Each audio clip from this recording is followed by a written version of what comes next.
So thanks for having me, everybody. Good afternoon. Thanks for coming. And I'm going to tell you what I tell the world, and you can tell me what you think of this. And then we can have a conversation. They told me I had 10 minutes and I'd take questions. I'll take any question from policy to Pelosi. But here's my pitch. During his presidential campaign in 2024, President Trump promised to cut our energy bills by half within a year. Well, that's not happening, to say the least. Electricity costs are already 5.5% higher than they were a year ago, with natural gas up 14%. Residential rates are expected to increase 18% in the next few years. On top of that, for the first time in a long time, the United States is about to experience a significant increase in the demand for electricity. In the past few decades, demand has gone up by 1% or 2%. In the next decade, we could see up to a 25% increase in demand because of extraordinary growth from artificial intelligence data centers. Rich was just talking about that, and the return of manufacturing to our shores. Now, you don't have to be an economist to know that if demand increases and supply doesn't keep up, prices will climb, and that's a problem for every American business and family. And it's a national security issue.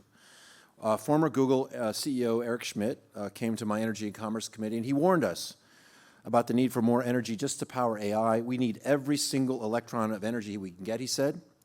And he warned of the danger we face if China first wins the AI race. Quote, if they come to superintelligence first, it changes the balance of power globally in ways that we have no way of understanding, predicting, or dealing with. Bottom line, we need to increase supply dramatically in the United States. In Schmidt's words, we need an all-energy strategy. It makes no sense to shut down renewables. We need more renewables. We also need more natural gas. We need more of everything. We won't be able to get to the targets of gigawatts that we need without doing everything more. Under President Biden, we were doing all of the above. In 2024, we added 60 gigawatts of new energy generation. You know this. This is for other people. 1 gigawatt is enough to power 750,000 homes, or roughly 2/3 of the homes in San Diego County for a year. And Republicans had no reason to complain about Biden's supposed anti-fossil fuel ideology. In 2023, the United States produced more oil and gas than ever before, any country ever, and exported unprecedented amounts of liquefied natural gas to our allies across the world. And 2024, as you all know, was a record year for U.S. clean energy, with 49 gigawatts of renewable power connected to the grid. Those clean energy projects can be found in nearly all congressional districts in 50 states, keeping the lights on, reducing energy costs, and keeping us competitive. And all of the above energy strategy, that's what Republicans used to want. And that's what competitor nations are pursuing. Last year, China developed over 90 gigawatts of new coal-fired power, but they also built 79 gigawatts of wind and 277 gigawatts of solar. Now, they're not building wind and solar because they're some sort of climate warriors, right? They're deploying those sources because they know they're the fastest to market and cheapest power in the world. And if we want to beat China on AI and keep costs low, we need to do the same. Republicans around here now say that we need firm and dispatchable energy, as if that means we don't need all energy. But we need it all. China, our own energy producers, and consumers all understand that renewables are a critical part of the generation mix. Batteries are available to store and deploy energy around the clock, and while natural gas is available on demand, it's not perfect. People died in Texas during Winter Storm Uri because the natural gas system froze and failed. What did Texas do in response, by the way? More oil and gas? Nope. You know. They reduced their future risk of blackouts from 10% to 1% by adding solar power and battery storage. Texas, right? Texas understands energy. They know that renewables are often the best solution. Now, unfortunately, under Republican leadership in D.C., our nation is taking an ideological U-turn from a pragmatic, competitive, all-of-the-above energy policy to limited supply and much higher energy prices. This year's big, beautiful bill hacked out most of the incentives Democrats had passed to speed up the development of wind and solar energy.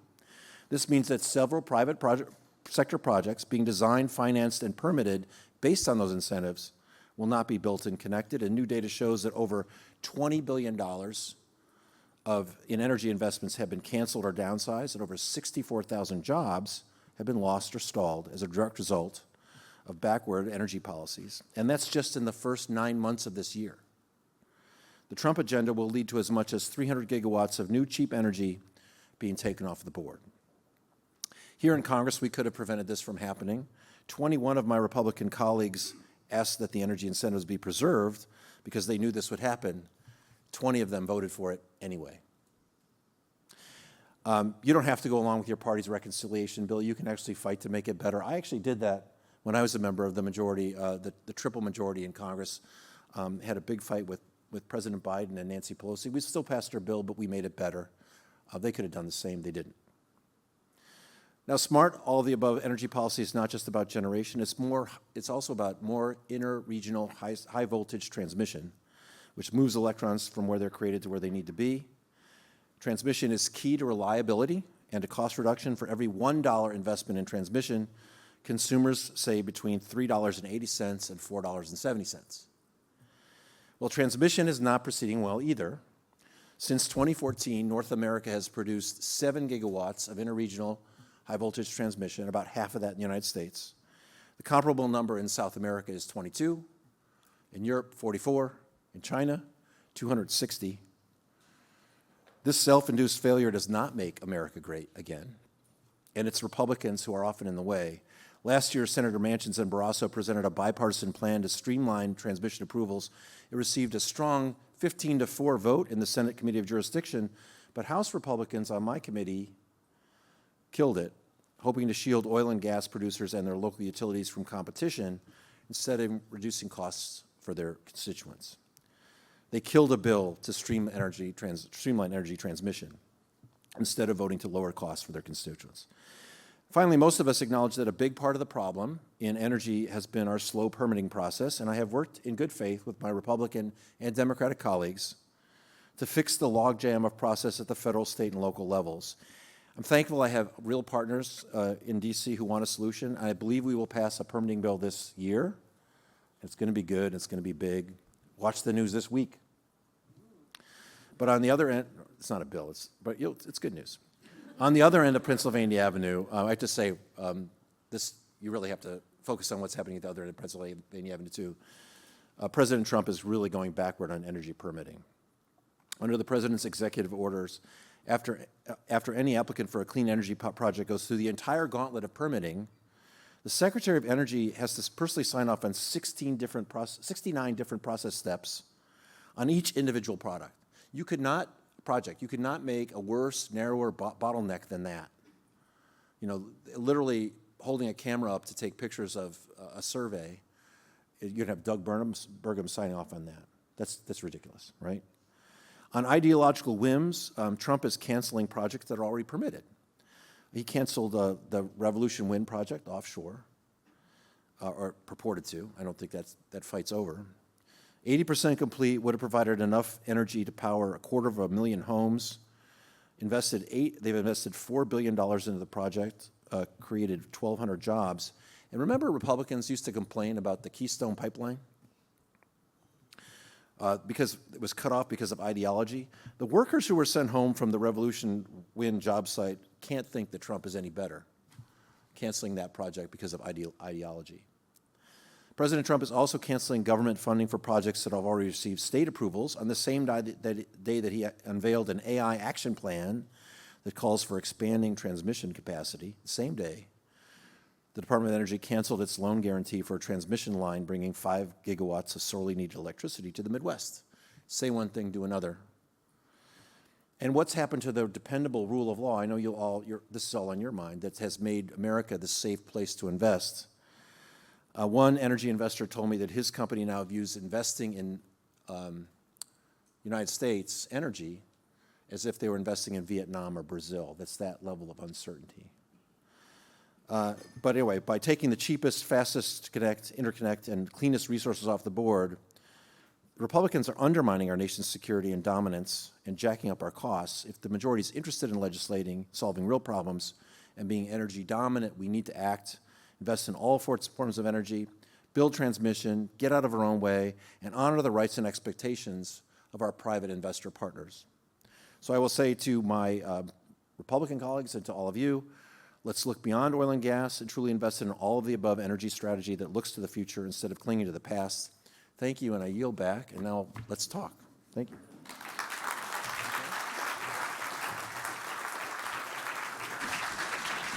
Now I'm on the orange couch. Thanks for letting me do that. I've been trying to come up with a speech. That's sort of like the first draft of what I want to say. It's too long, but like I want to explain to people what's going on here. And if any of you thought I was wrong or think I missed something, I hope we'll hear from you. So I'm sitting here as an advocate for all the above. I'm finding myself in some tough situations sometimes where members of Congress have clearly shown they're all of the above, but we're seeing something different out of the administration. You've laid out a lot of that, I think, quite articulately. But what do we do? Well, actually, this is true. The most important thing you do as people who are on the ground trying to build these projects is you have to educate people about your own experience. There's 435 members of Congress. I practice environmental law. If you want to talk to me about a Subtitle D compliant municipal solid waste landfill liner, we can talk peer to peer, right? That's my experience. Those are the details I know. But I can't really talk to you about financing a wind project or what that's like. Even though I'm somewhat familiar with it, you've got to educate people about what's happening on the ground. And you've got to also educate people about the erosion behind the scenes of confidence in the United States. You've got to talk to them about what's going to happen with energy costs. Unfortunately, I haven't been able to get Democrats yet to start talking as a party about that. I want to do more of that because they want to focus on healthcare, which is probably our best issue. But for you to educate folks on, listen, in a year you're going to have to answer for these higher energy costs. Do you want to be the person who stood in the way of building more energy? Those are all the kinds of conversations that we need you to have in a really serious way, an honest way, to explain to legislators and their staffs what's happening on the ground. Because we're really at a crisis moment. I'm really worried about a lot of what's happening in the country in general, but we know that people are concerned about costs, and I think energy costs is the next thing that's going to explode. Even if we act fast, but if we don't act, it's really going to be terrible for people. So they say we need, so many people today have said we need every electron, right? You said it, we all need it. So to me, that sounds like all the above. Yep. Right? So Republicans are showing, some are showing, at least in the White House, not all the above. Many Democrats are not all the above. So how do we reconcile that? So if I work hard to get Republicans to the table, right, and I'm doing that, what can they rely on dealing with folks from your party? Well, I'll tell you about the middle. The middle doesn't have everybody, right? And so often the loudest people, the people you see on TV are the people I call the exotics.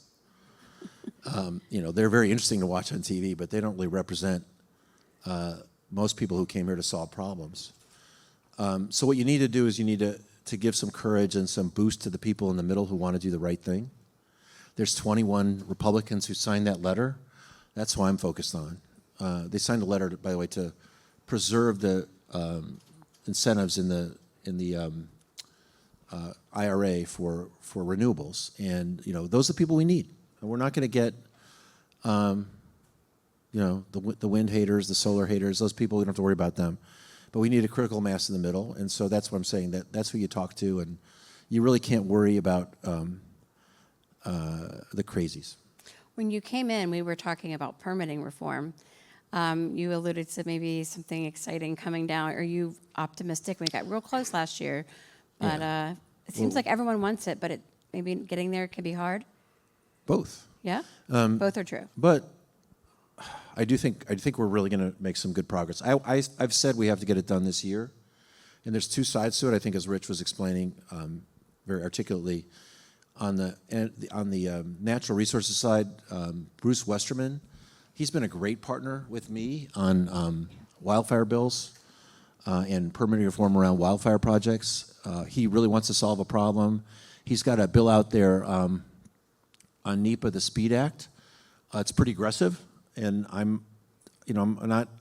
would like to be part of a bigger deal, but it would solve a lot of the problems around his jurisdiction, which is NEPA and endangered species, historical resources, all those things. And now in Energy and Commerce, that's the committee that deals with energy, obviously. I'm excited about the new chairman, Brett Guthrie. He's more of a healthcare guy, but he's super smart. He understands that transmission's got to be part of the problem, part of the solution. And last year, I think Rich mentioned, I did too, that there was a deal in the Senate. It was pretty bipartisan with Manchin and Barrasso. Got 15 votes out of the committee of jurisdiction. 3 Republicans and three Democrats and 1 Republican voted no. But that's a great vote. So there's a consensus around those things, and I think we can pick up from there. You know, we have to, the issue that you always hear from Republicans, it's hard, is cost allocation. And I understand, you know, cost allocation is part of what has to happen with each line, but there's ways to deal with that. Certainly intra-regionally, that's been something that's been happening for a long time. We've just got to, you know, jump in the pool and get that done. We will this evening actually have Chairman Westerman and Jared Golden speaking. I think he's he didn't sponsor it. He's the co-sponsor. He's the of that bill, yeah. co-sponsor, right? I'm thinking. I thought for sure it'd be you, but Well, I think Bruce wants someone on his committee. very good. Okay, good. So that's why we have it. But you're supportive of it. Yeah, I haven't signed on yet, but I got a couple tweaks. But Okay. I think it's a really good start. It's a 90% start. Okay, great. And then what do you think its odds are over in the Senate? Based Look, on your experience. Okay, so here's the thing. I think that, you know, sometimes you hear you have to make the problem bigger to solve it, and we have to get everything done. So I don't imagine that a lot of Democrats are going to vote for NEPA reform on its own. We want transmission reform. So I think you'll see we're a little bit behind Bruce, but I think we're going to catch up, and we'll have some proposals pretty soon. I do think that that's the kind of thing where everything gets put in the hopper, and we'll have a big framework, and we'll work off of that. But again, I would just say it's really important for all of you to get the word across about what's happening. Don't be shy about telling them what you're worried about, and you know, whether it's job creation, costs, AI. You all have information that members of Congress and senators need. So it is really important that you're here. It's really important that you talk to them and educate them. You are the expert witnesses of your own experience. Well, I am somewhat of a keeper of time, so I'm going to offer you the last word, Congressman. You know, my job's 3 parts. One is to sort of tell people what's happening. I kind of like gave you a little preview of what I'm telling people. I thought it would be fun to try it out on you. I didn't get any booze. We're a safe space. The second part is to, the third part is to worry about elections. I got to win elections. I think, you know, Democrats are really going to try to win the majority in the House just to put a little bit of the brakes on some of this bad stuff. But the middle part is really working in the building to get the law right, no matter who's president. And I'm working really hard on that. That's why I get on the plane every week from one of the nicest places, prettiest places in the world, with the best climate in the world, and my family, to come work with you all to solve this problem. So thank you for making the trip. Again, it doesn't happen without your participation, without your education. And I really want to see a big bill done by, a big, really beautiful bill done by, permitting bill done by the end of this year. And I hope you can help us get there. Thank you for joining us. Join me in thanking the Congressman.